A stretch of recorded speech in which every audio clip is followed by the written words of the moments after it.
જય જોહાર. ધન્યવાદ. આજની કવાંટની ક્રાંતિકારી ભૂમિ પર પરિવર્તન સભામાં અહીં મારી સાથે મંચસ્થ ઉપસ્થિત છોટાઉદેપુર લોકસભાના ઇન્ચાર્જ એવા મુકેશભાઈ બારિયા, છોટાઉદેપુર જિલ્લાના આમ આદમી પાર્ટીના પ્રમુખ એવા રાધિકાબેન રાઠવા, જેમને આપણે હમણાં સાંભળ્યા એવા મારા નર્મદા જિલ્લાના આમ આદમી પાર્ટીના પ્રમુખ એવા નિરંજનભાઈ વસાવા, આજે 3000 કાર્યકરો સાથે જેઓ વિધિવત રીતે આમ આદમી પાર્ટીમાં જોડાયા છે એવા પરેશભાઈ રાઠવા, સાથે લગામીથી પધારેલા અમારા યુવાન સાથી અને યુવાન આગેવાન એવા રાજેશભાઈ રાઠવા, સાથે આપણા સૌના વડીલ ડુંગરીના માજી સરપંચ એવા ભંગિયાભાઈ રાઠવા, સાથે આપણા કવાંટ તાલુકાથીઓ.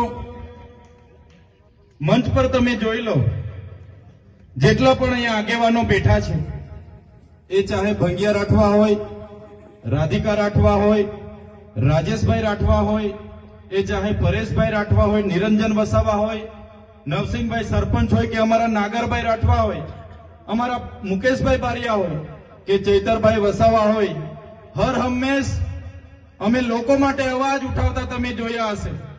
તમે મોબાઈલ ખોલતા હશો તો અમે લોકો માટે લડતા હશે, વિડીયો તમારામાં આવતા હશે. અમે લોકો માટે અવાજ બનતા હશે, એમની રજૂઆત કરતા હશે, લોકોને ન્યાય મળે એની વાત કરતા હશે. એના વિડીયો તમે હર હંમેશ જોતા હશો. અને એક બાજુ ભાજપના નેતાઓ, તમે તમારા નેતાઓ તરફ જોઈ લો, એ નેતાઓ તમને ધમકાવવાનું કામ કરતા હશે. એમના વિડીયો ડરાવતા આવતા હશે, ધમકી આપતા આવતા હશે, એમના ફોન આવતા હશે, મીટર કપી લઈશું, કેસ થશે, પોલીસ મોકલી દઈશું, પાણી નહીં મળે, ઝૂંપડું નહીં મળે, એવી વાત કરીને ડરાવે છે કે નથી ડરાવતા? ભાજપના નેતાઓ ડરાવે છે ને. ત્યારે એક બાજુ લોકોના અવાજ બનવા વાળા લોકો અમે બેઠા છે, તમારી લડાઈ લડવા વાળા લોકો અમે બેઠા છે, અને એક બાજુ આપણા લોકોને ડરાવવાની, ધમકાવવાની, દબાવવાની, રેડ પડાવવા વાળા લોકો બેઠા છે. ત્યારે એની સામે જે આજે તમારી હજારોની ઉપસ્થિતિ છે, તો આ મંચ પરથી મને એટલી ખાતરી થઈ ગઈ છે, એટલો વિશ્વાસ થઈ ગયો છે કે આવનારા દિવસોમાં આજે જે તમારી ઉપસ્થિતિ અમને બતાવે છે કે આવનારા દિવસોમાં જો આ વિસ્તારમાં ક્રાંતિ થશે તો આપણા છોટાઉદેપુર તાલુકાની ધરતી પરથી ક્રાંતિ થવાની છે.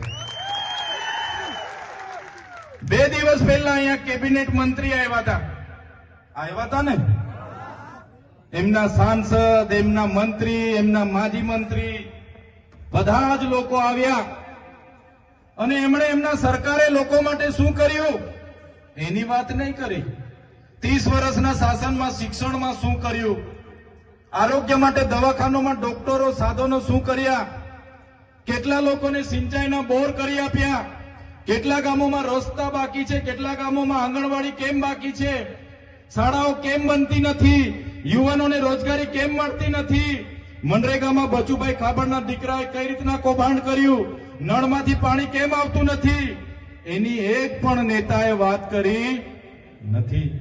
બધા જ નેતાઓએ કીધું કે બહારના લોકો અહીંયા આવે છે, અમારા લોકોને ગેરમાર્ગે દોરે છે અને જતા રહે છે. ભાઈ, તમે ગેરમાર્ગે દોરાઈને અહીંયા આવ્યા છો?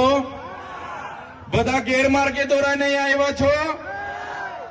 તો આ નેતાઓ તમે જોઈ લો. ભાઈ, તમે 30 વર્ષમાં તમારી સરકારમાં શું કર્યું? કવાંટમાં કેમ તમે તુરખેડામાં આજ દિન સુધી રસ્તો નથી બનાવ્યો? આજે કવાંટના કેટલાય ગામોમાં આંગણવાડી નથી બનાવી. આજે કેટલાય ગામોના બાળકો શાળામાં ભણે છે પણ ઓરડાઓ નથી. એની વાત કેમ નથી કરતા? આજે ભાજપના નેતાઓ 10 વર્ષ પહેલા ફટફટિયા પર ફરતા હતા કે નહોતા ફરતા? ફટફટિયા પર ફરતા હતા ને. બધાને આજે 4 વ્હીલો થઈ ગઈ, 2-3 જગ્યાએ બંગલા થઈ ગયા, પણ આપણા બાળકો માટે આંગણવાડી થઈ નથી. આપણા બાળકો ભણવા માંગે છે, એમના સાંસદના પંપ થઈ ગયા. બહારથી આવેલા મંત્રીએ તો જ્વેલર્સમાં પાર્ટનરશિપ લઈ લીધી, સાપુતારામાં હોટલો ખોલી દીધી, બોમ્બેમાં હોટલો ખોલી દીધી, પણ આપણા બાળકો માટે નિશાળનો ઓરડો બન્યો નથી. ત્યારે આદિવાસી બજેટમાંથી કરોડો રૂપિયા કમાઈને બેઠેલા કરોડો રૂપિયા ખાઈને બેઠેલા તાજા માજા થયેલા નેતાઓ અહીંયા આવે છે અને ચૈતર વસાવા આમ કરે તેમ કરે ફલાણું કરે ઢીકણું કરે.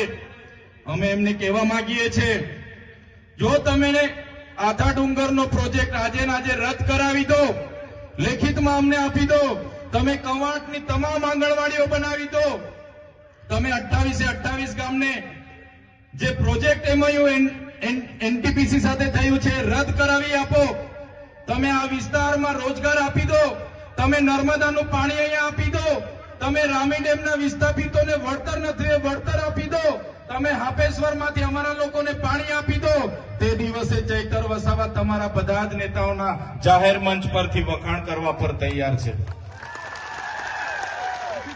તમારે કંઈ કરવું જ નથી અને અમે આવીને તમામ અમારા લોકોને ન્યાયની વાત કરી એટલે તમે ચૈતર વસાવા આમ છે તેમ છે ફલાણું છે ઢીકણું છે કરો છો. સાથીઓ, આ લોકોની હકીકત શું છે તમને ખબર નહીં હશે. અત્યાર સુધી આ લોકોએ 5 વર્ષ ધારાસભ્યમાં કોંગ્રેસ વાળાને મોકો આપે, 5 વર્ષ ભાજપ વાળો રાજ કરે, 5 વર્ષ તાલુકાનો પ્રમુખ કોંગ્રેસનો બને, 5 વર્ષ ભાજપનો બને. આવી રીતના આઝાદીના 78 વર્ષ સુધી આપણા લોકોનો ઉપયોગ કર્યો છે. હવે અમારા જેવા લોકો આવ્યા અને અમારા જેવા લોકોએ હિસાબ માંગ્યો કે ભાઈ તમે મનરેગામાં આટલું મોટું કૌભાંડ કેમ કર્યું, ભાઈ તમે નલ સે જલમાં કૌભાંડ કેમ કર્યું, ભાઈ તમે કોને પૂછીને આંબા ડુંગરમાં 28 ગામોને વિસ્થાપિત કરવાનો પ્રોજેક્ટ લાવ્યા છો, ભાઈ તમે કેમ હાઇડ્રો પ્રોજેક્ટ લાવ્યા છો, ભાઈ તમે અહીંયા પુલ કેમ નથી બનાવતા પાવી જેતપુરનો, ભાઈ તમે તુરખેડાની બહેનો માટે રોડ કેમ નથી બનાવતા, ભાઈ તમે અહીંયા દવાખાનામાં ડોક્ટરો કેમ નથી મૂકતા. એમ કરીને અમે આવીને સરકારમાં રજૂઆત કરીએ એટલે આ લોકોને ગમતું નથી. એ લોકોને એવું છે કે ભાઈ આપણે તો મામા ભાણિયા બનીને રાજ કરતા હતા, હવે ત્રીજો મોરચો આવી ગયો છે. થયું કે નહીં થયું? એ લોકોને અત્યાર સુધી મામા ભાણિયાએ કીધું કે ગુજરાતમાં ત્રીજો મોરચો નથી ચાલવાનો, ત્રીજી પક્ષ નથી ચાલવાનો, એવો પ્રચાર હતો ને આ લોકોનો. ત્રીજો મોરચો ચાલવાની વાત તો દૂર, આ ત્રીજો મોરચો દોડવા લાગ્યો છે કૌમાટમાં. આજે આખા બજારમાં દોડી ફરે છે. આજે ત્રીજો પક્ષ આખા ગુજરાતમાં દોડે છે. એટલા માટે આ લોકોને ડર પણ બેસી ગયો છે કે ભાઈ હવે તો મામા ભાણિયા આપણે વેવાય હતા, વેવાય વટુલોમાં 5 વર્ષ તમે કરતા હતા, 5 વર્ષ મારો વારો હતો, હવે તો આ બધા નવા આવ્યા છે એ લોકો હવે લઈ જશે. એટલે બંને બાજુના નેતાઓ ભેગા થઈને એકલા ચૈતર વસાવાના અમારા ટીમોને રાતે પણ યાદ કરે છે. રાતે ઊંઘમાં પણ અમે દેખાઈએ છીએ, રાતે સપનામાં પણ ચૈતર વસાવા દેખાય. એટલે રાતે ઉઠીને 1 ગ્લાસ માટલાનું પાણી પીવું પડે ને સવારે અમે ઉઠીને જોઈએ તો મોબાઈલમાં એ લોકોના વિડીયો આવી જાય છે. સવારે એ લોકોના વિડીયો મારા મોબાઈલમાં આવી જાય છે. હા, પેલા બાજુના સાંસદો પણ, આ બાજુના સાંસદો પણ, મંત્રીઓ તંત્રીઓ ચૈતર વસાવા ચૈતર વસાવા ચૈતર વસાવા ચૈતર વસાવા. એટલે અમારા જેવા સામાન્ય પરિવારના લોકો રાજનીતિમાં આવ્યા. આજે પરેશભાઈ જેવા રાજનીતિમાં આવ્યા, રાજેશભાઈ રાજનીતિમાં આવ્યા, નિરંજનભાઈ રાજનીતિમાં આવ્યા અને અમે ચોખ્ખી રાજનીતિ કરીએ છીએ. ઈમાનદારીપૂર્વક, પ્રમાણિકપૂર્વક અમારા લોકોને ન્યાય મળવો જોઈએ એની વાત કરીએ છીએ, શિક્ષણ મળવું જોઈએ એની વાત કરીએ છીએ. એટલા માટે હવે આ લોકોને ખબર પડી કે આપણી તો સત્તા જવાની, આપણી તો ખુરશી જવાની. અત્યાર સુધી તો ખોટું બોલી બોલીને મત લીધા, હવે ચાલવાનું નથી. ત્યારે આજે નેતાઓ પણ રોડ પર ઉતરીને 2 હાથ જોડે છે. આજે રોડ પર ઉતરીને ડિસ્કો કરે છે, નાચણું કરે છે.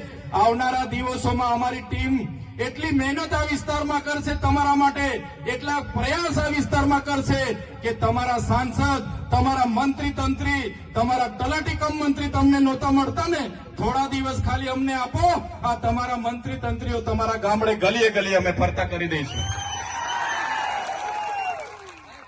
એ લોકો ચૂંટણી આવે અને બહાર નીકળતા હતા, હવે તમારા 12માં પણ આવશે, તમારી ભજનમાં પણ આવશે, તમે છઠ્ઠીમાં બોલાવશો છઠ્ઠીમાં પણ આવશે, અને તમે કહેશો ભાઈ ગોદ ભરાય છે તો તેમાં પણ આવશે, કહેશો કે ભાઈ આણું છે આણુંમાં આવજો તો આણુંમાં પણ આવશે. કેમ કે ત્રીજો મોરચો ચાલવા લાગ્યો છે, દોડવા લાગ્યો છે. એમની ખુરશીઓ અને સત્તાઓ જતી રહેવાની છે, એટલા માટે આ લોકો આજે અમને ટાર્ગેટ કરે છે.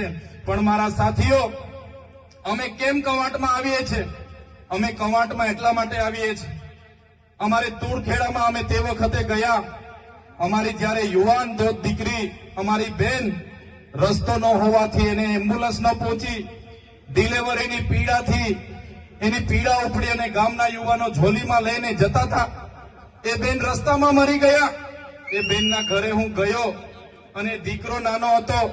એ દીકરો રડે, એનો પરિવાર રડે, ત્યારે અમે બેનનું દુઃખ અમે મહેસૂસ કરીએ છીએ. જે બેન સાથે આ થયું એ આ ભાજપના નેતાઓને ખબર નથી પડતી. જે દિવસે આ ભાજપના સાંસદ, એમના મંત્રી, એમના ધારાસભ્યની બેન, પોતાની દીકરી સાથે આ રીતના જોલીમાં મૃત્યુ થશે ને, તે દિવસે આ લોકોને ભાન આવી જશે કે ડિલિવરીની પીડા શું હોય છે. અમે આ કવાટની દીકરીને અમારા પોતાની બેનનું દુઃખ સમજીને મહેસૂસ કરીએ છીએ. અમારા ખેડૂત સાથે આજે અન્યાય થાય છે, અત્યાચાર થાય છે. અમારા યુવાનો સાથે આજે લાઠીચાર્જ થાય છે. અમારા યુવાનો ભણી ગણીને આગળ વધે પણ એને રોજગાર નથી મળતો, નોકરી નથી મળતી, પેપરો ફૂટે છે, નલ સે જલના નામે કરોડો રૂપિયાના કૌભાંડો થાય છે. આજે ગામડામાં રોજગારી આપવા માટે મનરેગા હતી, એમાં મંત્રી અને તંત્રીએ કરોડો રૂપિયાના કૌભાંડો કર્યા. આજે અમારા લોકો રામી ડેમ હોય, કડાણા ડેમ હોય, ઉકાઈ ડેમ હોય કે કરજણ ડેમ હોય, આજે આદિવાસી સમાજ અનેક રીતે પોતાના ગામથી વિભાજિત થયો છે, પોતાના સમાજથી વિભાજિત થયો છે, પોતાની સંસ્કૃતિથી વિભાજિત થયો, પોતાની પ્રકૃતિથી વિભાજિત થયો. અને અમારા લોકોને આજે પણ નર્મદાનું પાણી નથી મળતું. ત્યારે આ સરકારને હવે અમે કહેવા માંગીએ છીએ, અમારો સમાજ હવે અધિકારોની વાત કરે છે. અમારા અધિકારો તમે અમને આપો. સંવિધાનમાં જે અમને પ્રાવધાન છે, અમારી અનામત તમે અમને આપો. અમારી જમીનો તમે પ્રોજેક્ટના નામે છીનવવાની વાત કરો છો. ત્યારે આ મંચ પરથી કહેવા માંગીએ છે, આંબા ડુંગરમાં જે 28 ગામોને તમે વિસ્થાપિત કરવા માટેનું જે ગેજેટ બહાર પાડ્યું છે, ત્યારે આ કવાંટની ધરતી પરથી એ ભારતીય જનતા પાર્ટીના તમામ નેતાઓને, એમના મુખ્યમંત્રીને, એમના નાયબ મુખ્યમંત્રીને આ મંચ પરથી કહેવા માંગુ છું, અમારા આંબા ડુંગરવાળાના એક પણ લોકોને તમે છંછેડશો, તે દિવસે આંબા ડુંગરના લોકો માટે અમે અમારું ધન આપી દેવા માટે પણ તૈયાર છે. છેલ્લા શ્વાસ સુધી અમે લડીશું. મને આ વિસ્તારમાં આવીને મંત્રીઓએ કીધું કે એનું દુકાન નથી. મંત્રીને ખબર હોવી જોઈએ, તમારા પ્રદેશના નેતાઓ, તમારા દિલ્હીના નેતાઓ મારા માટે મંત્રી પદ માટે લાલ પીછામ બચાવીને ઉભા હતા, લાલ જાજમ પાથરીને ઉભા હતા. મને તમારા પ્રદેશના નેતા અને દિલ્હીના નેતાએ કીધું, ચૈતરભાઈ તમે આવો, તમને કાલે મંત્રીમાં અમે ઉપાડી લઈએ, કાલે મંત્રી બનાવી દઈએ. પણ આ ચૈતરભાઈ વસાવા મંત્રી તંત્રી મુખ્યમંત્રી માટે નથી, અમારા આદિવાસીઓ માટે લડવાવાળા નેતા છે. ત્યારે શું તમે દુકાનની વાત કરો છો? શું તમે ઉધારની વાત કરો છો? તમારી દુકાન છે, તમે ઉધારની વાત કરો છો. તમારી દુકાન છે તો તમારી દુકાનમાં અમારા લોકોના જે જાતિના, અમારા ઓરિજિનલ રાઠવાઓને આજે જાતિના પ્રમાણપત્રની તકલીફો પડે છે. તમે એમના પર 15 જાતના પુરાવા માંગો છો. આજે અમારા યુવાનો પોલીસની ભરતીમાં જાય છે, એમને કટઅપ 40 લઘુત્તમ માર્ક લાવવાની તમે પરિપત્ર બહાર પાડ્યો છે. જે ઉચ્ચ અભ્યાસ કરે છે એવા વિદ્યાર્થીઓ માટે તમે પોસ્ટ મેટ્રિક શિષ્યવૃત્તિ બંધ કરી છે. ત્યારે તમારું સરકારમાં કઈ ઉપજતું નથી અને તમે કવાંટમાં આવીને તમારી દુકાનની વાત કરો છો. આ એ ચૈતર વસાવા છે, આદિવાસી વિદ્યાર્થીઓને જે ઉચ્ચ અભ્યાસ કરે એમને પોસ્ટ મેટ્રિક શિષ્યવૃત્તિ સરકારે બંધ કરી હતી. એ સરકારને ઝુકાવીને 460 કરોડ રૂપિયા અપાવવાની ફરજ પાડી એ ચૈતર વસાવા છે. તમારા જેવા માય કાંગલા નથી. આ ભીડ એ તમારા જેવા, અમારી પાસે 7 કરોડનો મંડપ નથી, અમારી પાસે 2 કરોડનો ડોમ નથી, અમારી પાસે 5 કરોડનું સ્ટેજ નથી, અમારી પાસે ભીડ લાવવા માટે 7 કરોડ 71 લાખ રૂપિયા ટ્રાયબલના નથી, અમારી પાસે ડેકોરેશનના 16 કરોડ આદિજાતિ બજેટના નથી, અમારી પાસે મોબાઈલ ટોયલેટ માટે 2 કરોડ ને 40 લાખ રૂપિયા નથી, અમારા લોકોને નાસ્તા સમોસા ખવડાવવા માટે અમારી પાસે 2 કરોડ નથી, અમારા લોકોને ચા પીવડાવવા માટે 2 કરોડ નથી. અમારા લોકો આ સ્વયંભૂ અહીંયા આવેલા છે. આ લોકો કોઈ દારૂ ચિકન માટે આવ્યા નથી, આ લોકો કોઈ પૈસા માટે આવ્યા નથી. આ લોકો સ્વયંભૂ આવેલા છે અને એ લોકોની આત્મા આજે જાગી ગયેલી છે. ત્યારે તમે બધાને પણ વિનંતી કરું છું, તમારી આત્મા આજે જાગી છે, બીજા 10 જણની પણ આત્મા જગાડો અને આવનારા દિવસોમાં છોટાઉદેપુરમાંથી ભારતીય જનતા પાર્ટી હોય કે કોંગ્રેસ હોય, એમના સુપડા સાફ તમે કરી દો. આઝાદીના 50 વર્ષ કોંગ્રેસનું શાસન હતું.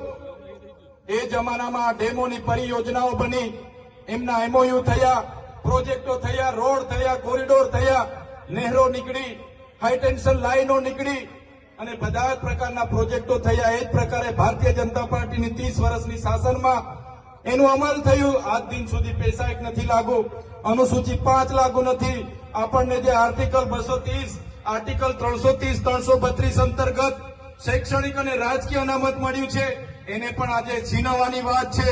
આપણા તમામ 73 એના અધિકારો છીનવવાની વાત છે. પૈસા એક્ટ અંતર્ગત ગામ સભાના પાવરો છીનવવાની વાત છે. ત્યારે આજે મારા વડીલોને, મારી માતાઓને, મારા યુવાન સાથીઓને હું આહ્વાન કરવા માટે આવ્યો છું. આજે મંચ પર બેઠેલા તમામ સરપંચો, અમારા તમામ પદાધિકારીઓ તમારા માટે લડવા માટે તૈયાર છે. આ ચૈતર વસાવા તમારા માટે છેલ્લા શ્વાસ સુધી લડવા તૈયાર છે. પણ મારા વડીલો, મારી માતાઓ, મારા યુવાન સાથીઓ, તમને હું વિનંતી કરવા માટે આવ્યો છું કે હવે તમે તૈયાર થઈ જાઓ. આ લોકોના જૂઠા વાયદાઓમાં નથી આવવાનું. આપણી અસ્મિતા બચે, આપણી સંસ્કૃતિ બચે, આપણી જમીન બચે, એ માટે આપણે બધા તૈયાર થઈને હવે આવનારી ચૂંટણીમાં ઈંટનો જવાબ પથ્થરથી આપી દેવા માટે તમારે તૈયાર રહેવું પડશે. અહીંયા મંત્રી આવ્યા હતા 2-3 દિવસ પહેલા. એમણે કીધું એવો તો કોઈ પ્રોજેક્ટ આંબા ડુંગરનો નથી, એવો તો કોઈ પ્રોજેક્ટ હાઇડ્રો પાવરનો નથી. ત્યારે સાથીઓએ મંત્રીની જેમ હું હવામાં વાત કરવા નથી આવ્યો. એ મંત્રીને હું કહેવા માટે આવ્યો છું.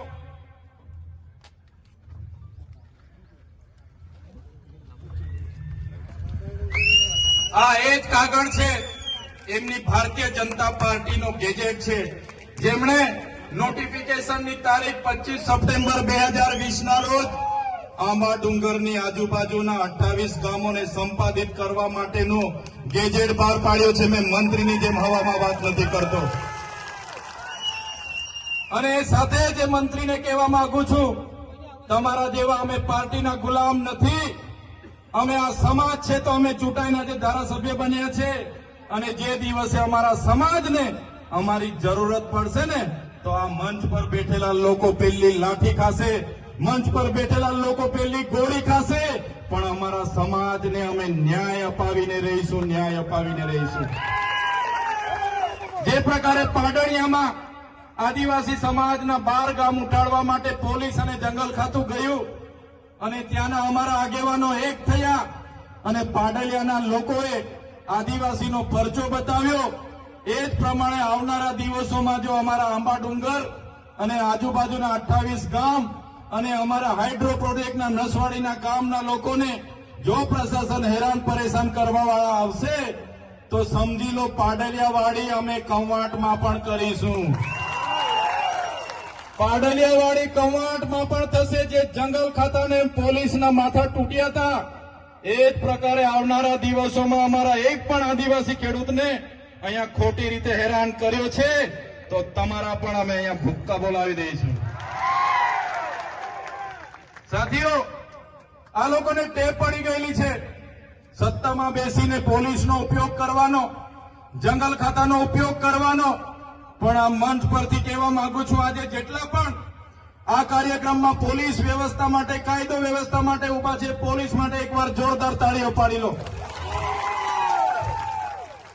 જે પોલીસ અધિકારીઓ સંવિધાન પ્રમાણે સુરક્ષા, શાંતિ અને સલામતીનું કામ કરે છે, સેવાનું કામ કરે છે, એવા ઈમાનદાર, પ્રામાણિક અને નિષ્ઠાવાન પોલીસ અધિકારીઓને ચૈતર વસાવાના કળા ખાતે સલામ કરું છું મેં.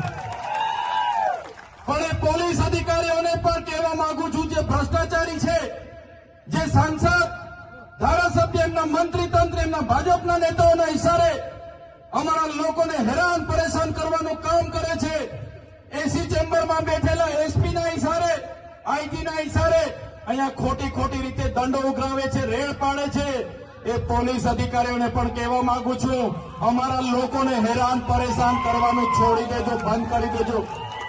ખોટા કેસ કરવાનું બંધ કરી દેજો. નહીં તો જે દિવસે અમે રોડ પર ઉતરીશું ને, તે દિવસે તમારા બધા જ પોલીસ અધિકારીઓ જે એસી ચેમ્બરમાં બેસીને આદેશો કરે છે, એમના પણ અમે હિસાબ કિતાબ કરી દઈશું. સાથે જંગલ ખાતું, આ આદિ અનાદિકાળથી અમારો સમાજ આ જંગલમાં વસનારો છે. આદિવાસી એટલે આદિ અનાદિકાળથી વસનારો આદિવાસી. અને આદિવાસી આ જંગલો સાચવ્યા છે. આદિવાસીને દાંતણની જરૂર હોય તો દાંતણ ભાંગી લાવે, દાંડીની જરૂર હોય તો દાંડી તોડી લાવે.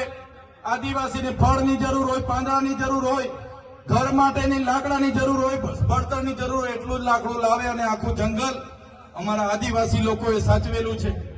આ બહારથી આવેલા જંગલ ખાતાના લોકોને કહેવા માંગુ છું, તમારું જંગલ ખાતું 1927માં બન્યું છે. અમારો આદિવાસી આદિ અનાદિકાળથી હજારો વર્ષથી અહીંયા રહે છે.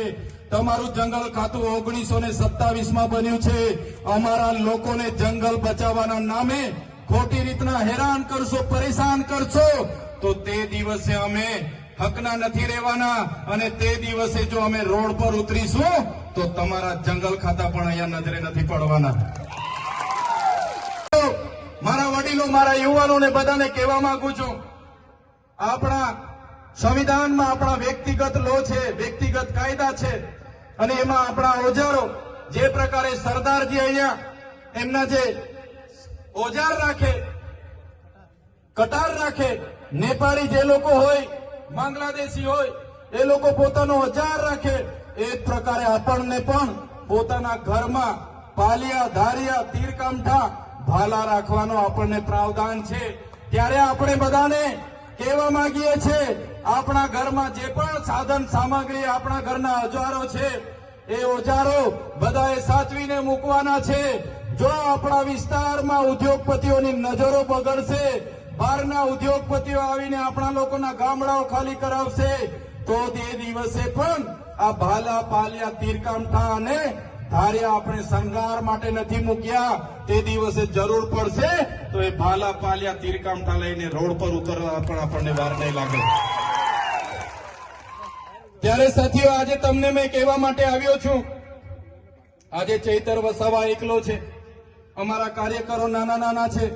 એક બાજુ ભાજપની મોટી સરકાર, 30 વર્ષથી મોટા મોટા નેતાઓ, કૌભાંડીઓ, ભ્રષ્ટાચારીઓ, બુટલેગરો, ખાણ માફિયાઓ, રેતી માફિયાઓ, એમનું તંત્ર, એમની પોલીસ, એમના કલેક્ટર, એમના એસપી, એમની ન્યાય પ્રણાલિકાઓ, એમની સામે અમે અમારા પરિવારના જોખમે લડીએ છીએ. અમે બોલીએ છીએ, આદિવાસી સમાજની બંધારણની વાત કરીએ છીએ, સંવિધાનની વાત કરીએ છીએ. ત્યારે આ લોકો અમને પણ ડરાવવા, ધમકાવવાની વાત કરે છે. અમે ડરતા નથી, જેલોમાં પૂરે છે, જેલોમાંથી પણ છૂટીને લડીએ છીએ. ત્યારે તમને બધાને અમે એટલું કહેવા માટે આવ્યા છે, બસ તમારા આશીર્વાદ અમારા સાથે રહેવા જોઈએ, તમારો સહકાર અમને મળવો જોઈએ. આવનારા દિવસોમાં ખૂબ લાંબી લડાઈઓ ચાલવાની છે, વિધાનસભામાં પણ અમારે ઉતરવાનું છે. ત્યારે તમારા આશીર્વાદ, તમારી પ્રાર્થના, તમારી દુઆ અમારી સાથે રાખજો. આવનારી તાલુકા, જિલ્લા પંચાયતમાં પણ યુવાનોને હું આહવાન કરવા આવ્યો છું. યુવાનો, વડીલો, તમે બધા કોંગ્રેસ અને ભાજપના સંબંધો અને શરમો છોડી દો. તમે બધા આવો આમ આદમી પાર્ટી પરિવારમાં, અમારા નેતૃત્વમાં બધા આવો, લડો. તાલુકામાં લડો, જિલ્લામાં લડો, આવનારી વિધાનસભામાં લડો. અને આપણા વિસ્તારના લોકો માટે સારી સારી યોજનાકીય કામગીરી કરો, સેવા કરો, એ અપીલ કરવા માટે આવ્યો છું. બધા જ લોકોને કહેવા આવ્યો છું, તમારી આત્માને જગાડો. ક્યાં સુધી આ લોકોને ભાઈ બાપા કરીશું? અનાજ માટે લાઈન પર હાથ જોડીશું, બેંક માટે લાઈન પર હાથ જોડીશું, જાતિના દાખલા માટે લાઈન પર હાથ જોડીશું, યોજના માટે, ઝૂંપડા માટે હાથ જોડીશું. ત્યાં સુધી આપણે મીટર માટે હાથ જોડીશું. બસ હવે પરિવર્તન માટે તમે તૈયાર થઈ જાઓ અને અમારા નેતૃત્વમાં આમ આદમી પાર્ટીમાં આવનારી તાલુકા, જિલ્લા પંચાયતની સત્તા તમે સંભાળવા મેદાનમાં ઉતરી જાઓ. આ વાત સાથે આજના આ કાર્યક્રમમાં આપ સૌ મોટી સંખ્યામાં અહીંયા પધાર્યા. અમારી અવ્યવસ્થા હતી છતાં તમે આ કાર્યક્રમને સફળ બનાવ્યો છે. ત્યારે આજના આ કાર્યક્રમમાં મારા પિતા તુલ્ય, મારા વડીલો, માતા તુલ્ય, મારી માતાઓ, મારા યુવાન સાથીઓ, મારી માતા બહેનો, સૌને મારા ખૂબ ખૂબ જોહાર કરું છું. આપે